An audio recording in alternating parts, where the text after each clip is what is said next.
Greetings everyone. I am not at a theme park. I'm currently at home, but I wanted to do this video because I felt it'd be kind of something interesting to try, because I've never really done a video like this, and it'd be kind of different to kind of go through with some of the thought process I have when it comes to like theater and monologues. So a couple of weeks ago I put up my monologue from the shadow box. So you guys actually kind of saw how that monologue played out. The interesting thing behind the scenes is that was during dress rehearsal, but it wasn't actually during the performances. So you kind of saw how it would even evolve to when it actually came to the performances, which I thought was very, very spectacular. I wanted to really talk about like the science behind the monologue. So if you are just now getting into theater, or you wanted to get into theater but you really kind of wanted to know a little bit more, I wanted to really kind of dissect some pieces of monologues to kind of make them not just words that you're saying on stage. It's kind of one of the things that I like using when it comes to like cold reads. When I go to audition and there's a cold reading, which I personally prefer, and it allows like some choices that comes out on why I make the decisions on why I make the decisions. And that's kind of one of the most important pieces is, you know, when you're given a monologue and you're given like this sheet of words, you know, what goes where. And that's kind of what I want to talk about as far as like the emotional ladder, which I use all the time when it comes to any sort of monologues. So what the emotional ladder is essentially just like almost like a chart. Imagine a chart of like the happiest mood all the way down to like the saddest mood. And sometimes you can even break it down to, you know, just one particular emotion, and you can really kind of break down. It's like, okay, if there was an emotion of sadness, what would that look like? 1, 2, 3, 4, 5, 6, 10 being the most intense, and 1 or maybe even a 0 being at its most neutral. So that's one thing that you can think about. Typically, for new people, when they do monologues for the very first time, they immediately get to like an 8 or a 9. They start off their monologue super, super strong. What typically happens from that is, where do you go? Like, where do you end up? Where do you finish? Why are you starting so strong? Like, imagine a song that immediately starts on a high note. You know, like, where do you go from there? You know, if you're very familiar with Frankie Beverly's Before I Let You Go, you know, it's very like, before I let you go,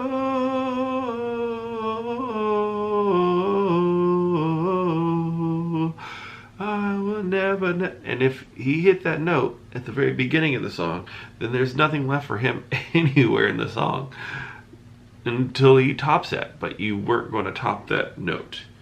So that's really like one of the most important things, is that you don't want to start off already at an 8 or a 9. And typically like 8 or 9, I like to look at those as you're screaming at that point. You're 100% like, this is your breaking point. 8s or 9s, I'm screaming. And I'm using that as like maybe like a anger ladder at this point, is that if I'm at that point in my emotional ladder, I'm screaming. If I get to a 10, oddly, a 10 will mimic a 1, except it's just kind of a change in tone. Because at that point, you're not really yelling, it's just a resignation of hopelessness and just complete anger, where it's just nothing there. You're just at its frustration. There's a couple that I want to like kind of give you an example of kind of how this works.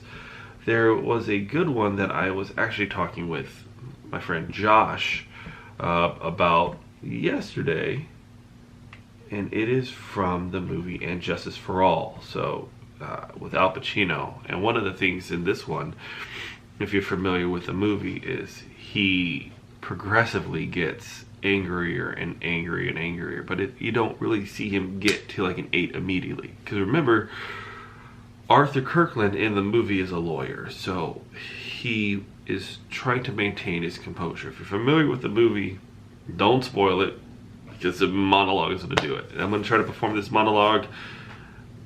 I remember the movie, I haven't seen it in a couple of years, but I'm going to do the monologue knowing what I know about the emotional ladder. And I'll probably stop along the way and tell you like where I'm kind of going and where I'm kind of hitting as far as that goes.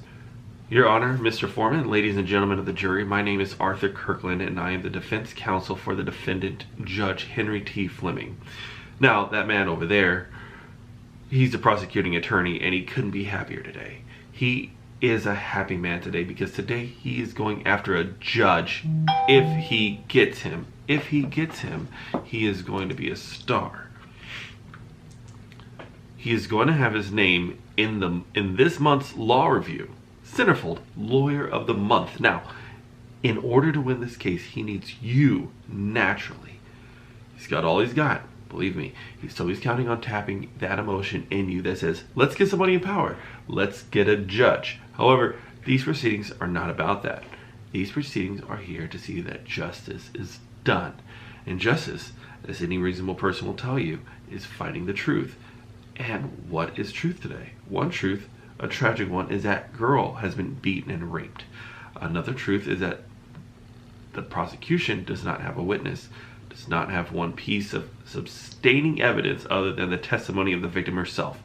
Another truth is that my victim voluntarily, and prosecution is well aware of this fact, voluntarily took a lie detector test. Objection, Your Honor, that's inadmissible evidence. Come on. Told the truth. I'm going to break it down by paragraph. Now this one, he's a lawyer, right? So this is his opening statement. I'm not trying to go very strong on it. I'm not trying to go very deep into that emotional ladder part. I'm staying kind of right around the 1s and 2s. So he's passionate, but I have not gotten to that 10 yet.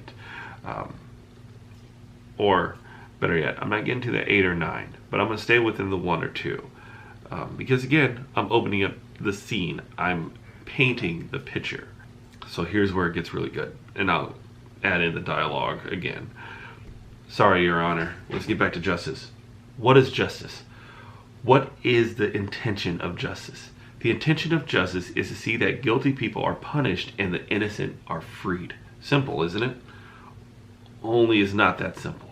However, it is the defense counsel's duty to protect the rights of the individual as it is the prosecution's duty to uphold and defend the laws of the state. Justice for all. Only we have a problem here. And you know what that is? Both sides want to win. We want to win. We want to win regardless of the truth. And we want to win regardless of justice. Regardless of who's guilty or innocent. Winning is everything. That man over there wants a win so badly, it means so much to him. He is so carried away with the prospect of winning, the idea that he forgot something absolutely essential to today's proceeding. He forgot the case. He forgot to bring it. I don't know. I don't see it. Do you? The prosecution's case? He's got to have one. Not a witness, not one piece of substantive evidence other than the testimony of the victim herself. Ladies and gentlemen of the jury, I have a case. To end all cases, I have witnesses for my client. I have character references, testimonials that are backed up from here to Washington, D.C. I got a lie detector test that are objection, objection sustained. Oh, sit down, Frank. Mr. Kirkland, you are out of our order. Okay, this is where it's getting good. So you want to ramp it up just a little bit, right? Not by much, because the juicy stuff is coming. And his main point that he's trying to get to, which is a little bit later in the end, is not about justice. And that's the thing that's kind of irking him a little bit. So you want to raise that just slightly and know that there's something quite off with this speech. So it's not about, so what he's saying is that it's not about the truth. It's not about justice. It's about winning. So he's in a courtroom, and his whole goal is, I want to win. I want to win by all means necessary. But it's not about justice at this point. It's not about serving justice. It's about winning. That's the point of the monologue, is about winning. But Arthur Kirkland is about justice because he signed an oath. He's a lawyer, right? So I have to uphold like my oath as a lawyer to make sure that this guy either is cleared or he's not cleared. It's not about winning at this point. It's about justice. Let's continue. Judge says, okay, Mr. Kirkland, you're out of order. One thing that's bothered me, the one thing that stayed in my mind that I couldn't get rid of, that haunted me, was why? Why would she lie? What was her motive of lying? If my client is innocent, she's lying. Why? Was it blackmail? No. Was it jealousy? No. Yesterday, I found out why. She doesn't have a motive. You know why? Because she's not lying. And ladies and gentlemen of the jury, the prosecution is not going to get that man today. No. Because I'm going to get him. My client, the Honorable Henry T. Fleming, should go right to fucking jail. That son of a bitch is guilty. Mr. Kirkland, that man is guilty. That man there, that man, Your Honor, the state demands a retrial. That man is slime. He is slime. If he's allowed to go free, something is really wrong going on here. Mr. Kirkland, you're out of order. You're out of order? You're out of order. You're out of order. This whole trial is out of order. They're out of order. That man, that sick, crazy, depraved man. All right, clear the courtroom. Clear the courtroom. Raped and beat that woman over there, and he'll do it again. He told me so. It's just a show. It's just a show. It's, let's make a deal. Let's make a deal. Hey, Frank, you want to make a deal? I got an insane judge who likes to beat the shit out of women. What do you give me, Frank? 3 weeks probation? So, context. Now Arthur Kirkland has realized that this whole thing, this whole courtroom charade, isn't going to be worth anything. Knowing that he may have the evidence to set him free. He knows the truth. So at this point, is it about winning or is it about truth? And he's at a conflict. Do I win or do I continue doing what I do as a lawyer and stand by and reveal the truth? In this sort of situation, that becomes like a 7 or an 8 when he's just like, because she's not lying, and ladies and gentlemen of the jury, the prosecution is not going to get that man today. No, because I'm going to get him.